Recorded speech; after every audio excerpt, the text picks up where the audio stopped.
Academy. Please welcome your sketch artist, Lon Smart. Hi everybody! Welcome to the International Festival of the Arts. Everyone inspired? Everyone having a good time? Yes, how many artists we got out there? How many artists, how many want to be an artist? How many like art? How many like Disney World? How many like getting out of bed? How many people like cold? Glad you're here. You're in the right spot. So, my name is Lon. I've been with Disney about 30 years or so as an artist. I started out at Walt Disney Feature Animation, working on films like Lion King, Pocahontas, Hunchback, Mulan, Lilo and Stitch. There's a few more in there. Don't tell me. Princess and the Frog, Tarzan, all of them. Lots of fun films. And then I moved over to live entertainment Imagineering, where I designed characters for the parks and also doing a lot of concept art, like the 50 golden statues that are like sprinkled all over the place. That was a fun project. And things like that. Keeps me out of prison. So what I'm going to do right now is I'm going to show you how to draw a Disney character. Woohoo! So who was here at the Winnie-the-Pooh one? Who did the Winnie-the-Pooh? Good, welcome back. So now we're going to draw Tigger too. See what I did there? So on this very blustery day, which is a joke I'm borrowing from the first round, we're going to do the Tigger drawing. And what I'm going to do is not show you so much how to draw Tigger, but how to draw in general. Basically our approach to drawing a character. So you can take this process and put it anywhere. You can draw your sister, your brother, your dog, your cat, you know, a car, whatever you want to do. It's all about looking and learning and practicing. So whenever we do a drawing, we use something called a model sheet. I can show you that here. Oh, what's this? It's gonna work? It's gonna work? Give me some picture. There you go. So over here we have a model sheet, and you can see some of the characters on this model sheet. Now, whenever we draw a character, I've drawn Mickey Mouse 1,000 times, if not more. But I'm always looking at drawings of Mickey that I like, that inspire me. Really cool drawings of Mickey, basically. And I will use those as inspiration for me to get better as an artist every single time. And that's what it's all about. You want to be a better artist. Every drawing you do, you should learn something from it. And if you're drawing from your imagination, well, that's great, but you're not really learning from it. So you want to always be trying to learn from it. So what I'll do is I'll take drawings from a classic Winnie-the-Pooh film, model sheets. You can get these model sheets from, well, I get them from our library. You don't have access to our library, but you do have access to the internet, and there's a lot of great artwork, and you also have access to the movie itself. So you can just watch the movie and freeze frame it and go, oh, that's a really good drawing. Let me try to draw that drawing. So what we're gonna do is I'm gonna start out by drawing a shape and then watch what I do and then you do it. So we're gonna start out really lightly with our pencil. So here we go, get ready. Now, we don't have erasers, so we're not gonna make any mistakes, of course, ever. But don't worry about it, because even if you do, we're just here to have fun and learn. And we're going to draw really lightly, and then when we go back over our drawing, it'll be a little bit darker, and you won't even see those under drawings. So for Tigger, we have all these different expressions, but we're going to draw, let's just stick with maybe a fun one like this right here. That's a really nice drawing. So first thing I'm going to notice is his head shape. He's got a big jaw, but he's also got a head here, his head here, and it's a little bit of a smaller shape. So what I'm going to do, right around here, I'm going to draw a circle right around. See where it is on the page? It's a little higher up than halfway. If this is the halfway point in our page, it's a circle. That's about, we got 1, 2, 3, 4 of our page, about maybe 3/4 up. Real light sketch, right around that big. Now I draw sketchy. You don't have to draw sketchy. If you're more confident in your lines, then feel free. I'm a very sloppy artist, but I'll tighten up as I go. And again, we're going to focus mostly on this one here. So we're going to break it down, but we're going to learn and look from all these other images as well on how that Tigger is put together. So he does have a long neck. We're not going to draw his whole body. We're just going to do his portrait. So what we're going to do is we're going to draw a little line right down the center here, and that's going to basically show us where the front of his head is going to be. And I'm going to draw a plumb line, or basically it's a horizontal line. We're on vertical lines, it's a vertical line. And then I'm going to draw a horizontal line, but right up here at the center, above center, about, again, really high up there, maybe 3/4 of the way up. And that's going to be where his eyes are going to go. And then what I'm going to do is I'm going to draw another shape. I'm just going to block in some shapes right now. And if I'm going too fast, I'll slow down, don't worry. It almost looks like an ice cream cone. So that's what we're gonna do. We're gonna draw ice cream instead on this hot summer day. So that's why we're gonna break it down into shapes right now. We're just gonna break it down. Hopefully you can see that okay. I should probably try to draw it bigger for you next time. So this lower shape here, that's gonna be his jaw. And all the rest of his face is gonna be way up here. Now if you look at the drawing we're doing, he's got a big red nose, and it's almost right in the middle of that shape. So right here, we have our little dividing line, that horizontal line. Now watch what I do first. I'm gonna draw basically a circle right in the center from that center line all the way to the bottom of my circle. So starting right here at that horizontal line that we drew to the bottom of the circle, I'm gonna draw another circle. Now we're gonna reshape that circle, which is why we're drawing really lightly right now. We're gonna reshape it all.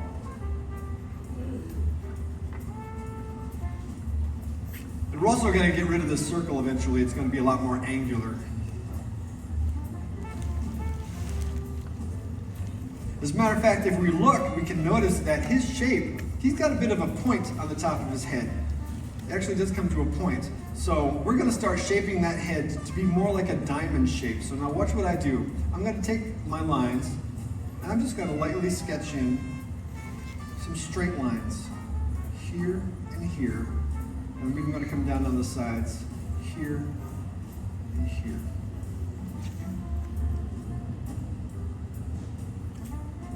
So finding those shapes, could be shape language, just could be recognizable shapes.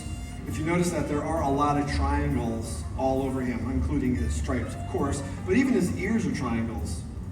So since we've noticed that, let's go ahead and draw those ears.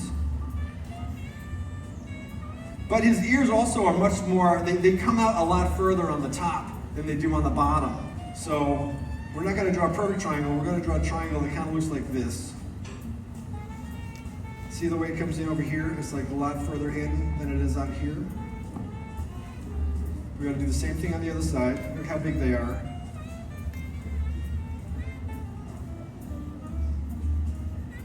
We're gonna go really light.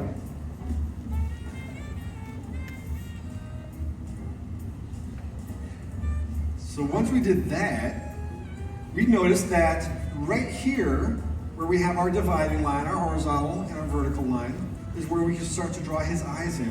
Now his eyes are really close to his nose on that shot. Now depending on, of course, where his head is posing, is how far away his eyes are going to be. So we always got to try to think three-dimensionally. But because his nose is really up as he's looking at us, his eyes are going to be this far apart, and they're just easy little dots. Right there and right there. Don't draw them too high up because we're going to draw his little eyebrows next.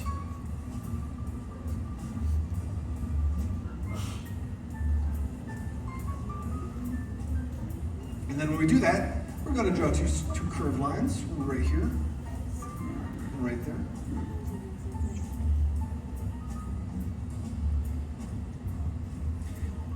Now Tigger has a very unique shape around his eyes. He's got a bit of a mask. I don't know if you can see that right here.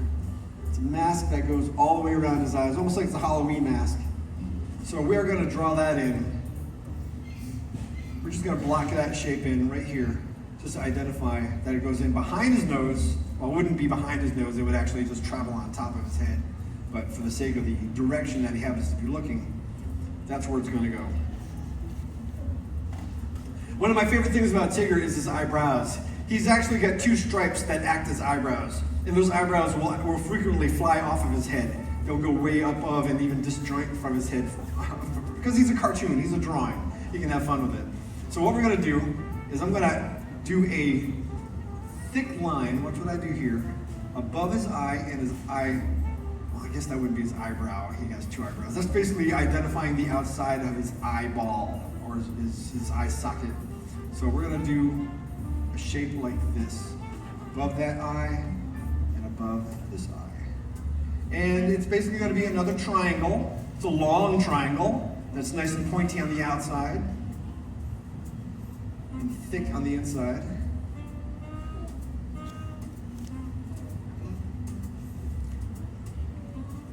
So since Tigger typically doesn't have color in his pupil, what we're actually looking at here, I'm gonna lightly sketch in. Don't do this, don't do this. But basically, if he did have pupils, that's what we would be seeing. This whole thing would be his eyeball. But we don't, because that's not how he's designed. It's not his look. He's just got these two indication lines that would basically be, all right, his eyelids, his eyelashes. These are his eyelashes. These are his eyebrows. These are his eyelashes. But it's just enough to identify what's going on. Because if you notice, those eyelashes come down and cover his eyes when he blinks. And then the eyebrows come down over here. See that? Oh, can't see that. Let me just see it. There you go. A cheat. All right, so now let's go back in and he has color shapes, color separations. So his eye, that mask around his eyes, is a color, but also down around his muzzle is also a color. Now we notice that back here is where it stops. Well, what's actually happening? We notice from the side view that that shape stops at the corner of his mouth. So that will indicate the end of his smile. So what we should do first is let's go ahead and draw that smile in. So we have our shape here at the bottom of that first circle that we drew. What we're going to do is I'm going to break that shape and just come up to about here. And that's going to basically start my path on where that smile is going to go. So I'm going to use the bottom of that shape to start my smile. And then I'm going to use the top of that shape. I'm going to break out, start moving inside the head. And I'm even going to draw a couple of curved lines right here and right here to indicate where that smile is going to end. And that's where the cheek's going to go. And that's going to also help us to see where that color separation is going to be. So that we're going to start at the bottom of that shape. It's going to come in. It's going to break into our shape and end right about halfway up. And then real lightly, I'm going to start here at the corner of the mouth, and I'm going to do a curved line that's going to tuck in behind the nose, which would technically be at the bridge of the nose if his head was moved. Right like that, and right like that. Now again, we're drawing really lightly because we're going to darken up our drawing shortly, and that'll help make a nice finessing line. It'll make it nice and satisfying. Now his nose isn't perfectly round. We started it round, but it's not perfectly round. It actually is a little bit flat on the top and comes to a bit of a point. It's like a triangle that's been inflated. So what we're going to do now is we're going to reshape that nose. We're going to flatten out the top of the nose just a bit. I think it's more triangular than perfectly round. Sorry. And same thing with the other side too. Like a fat triangle.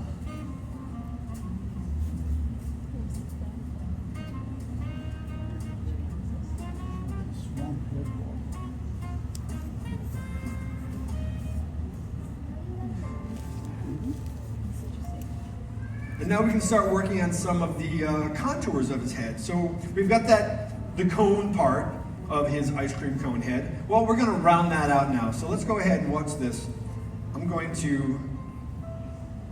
It's going to be from behind the front of his muzzle, over the upper lip. And it's going to come down around. And I'm going to make that a nice round shape. Don't be afraid to make it nice and large. He's got a big smile. He's got a big jaw. Someone mentioned earlier that he kind of looks like Bagheera from Jungle Book, and he kind of does have that feature because he's also a cat. So they've got some similarities. When you caricature things, you exaggerate proportions. One of the reasons why a lot of our characters have such big eyes, like Ariel, is because you want to see her expressions. The larger the eyes, well, the easier you're going to be able to tell exactly what she's thinking.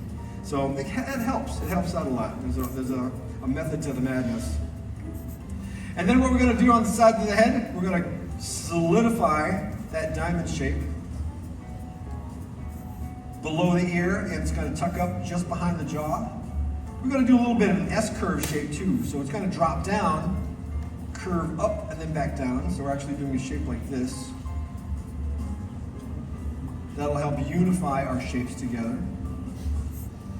And then if you notice, the ears do drop down just a little bit. So on the inside, we're going to draw a line that's going to separate the outside of the ear from the top of the ear. I'm sorry, the outside of the ear from the inside of the ear.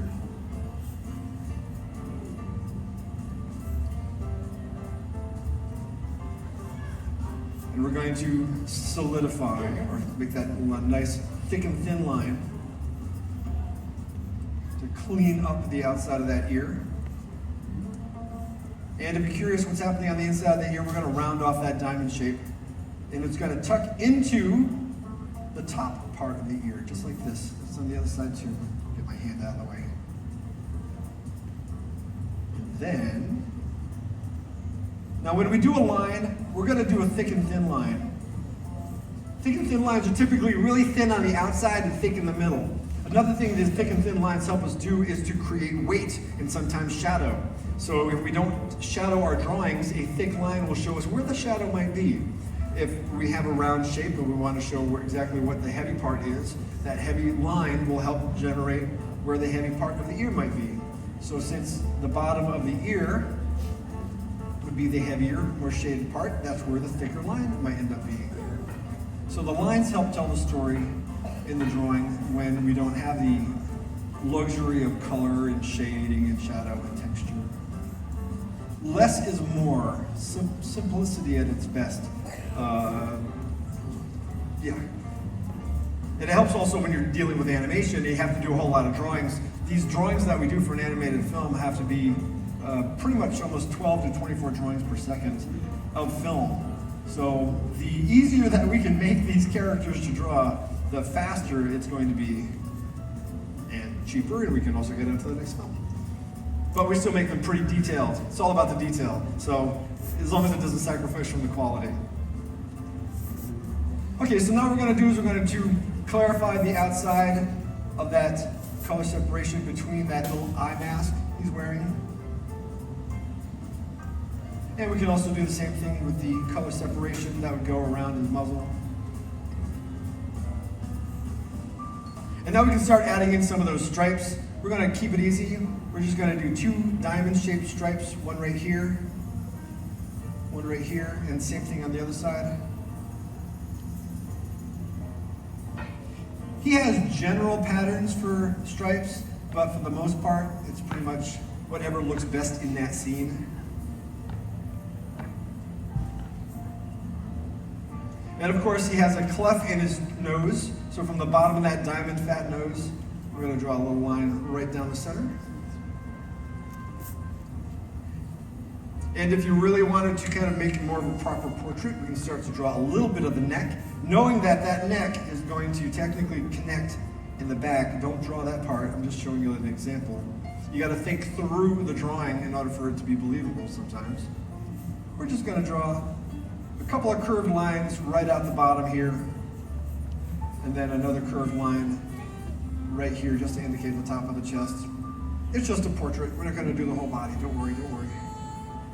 But what we can do is we can draw in a couple more stripes.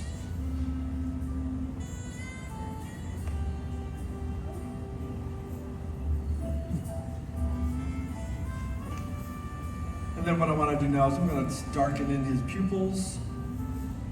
And for fun, I might even color in his nose really lightly. This is how I color. I just go back and forth and start moving my hand across the page. Another thing you can do if you want some details is draw a couple of lines just inside the ears to indicate fur.